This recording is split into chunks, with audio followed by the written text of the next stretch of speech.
తెలంగాణ అసెంబ్లీలో రాష్ట్ర బడ్జెట్ను ప్రవేశపెట్టిన డిప్యూటీ సీఎం ఆర్థిక మంత్రి భట్టి విక్రమార్క.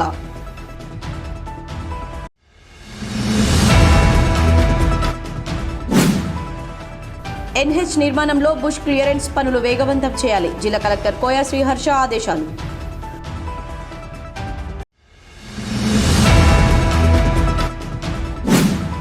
కనిలో సెంట్రల్ లైబ్రరీ నిర్మించాలి. నిధులు తీసుకురావడంలో ఎమ్మెల్యే రాజ్ ఠాకూర్, ఆర్జీవన్జీఎం చొరవ చూపాలి. ఏఐవైఎఫ్ జిల్లా ప్రధాన కార్యదర్శి మార్కపూరి సూర్య డిమాండ్.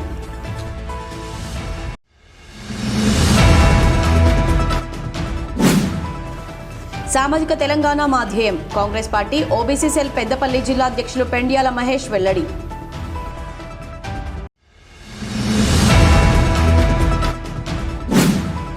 పిల్లా జిల్లా అందరినీ చల్లంగా చూడాలి తల్లి అంటూ పోచమ్మ తల్లికి బోనాలను మొక్కులను చెల్లించిన భక్తులు.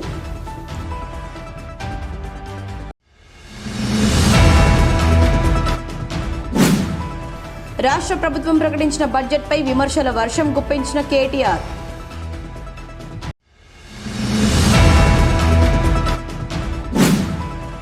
సెంటనరీ కాలనీ లయన్స్ క్లబ్ ఆధ్వర్యంలో నిత్యావసర వస్తువుల పంపిణీ.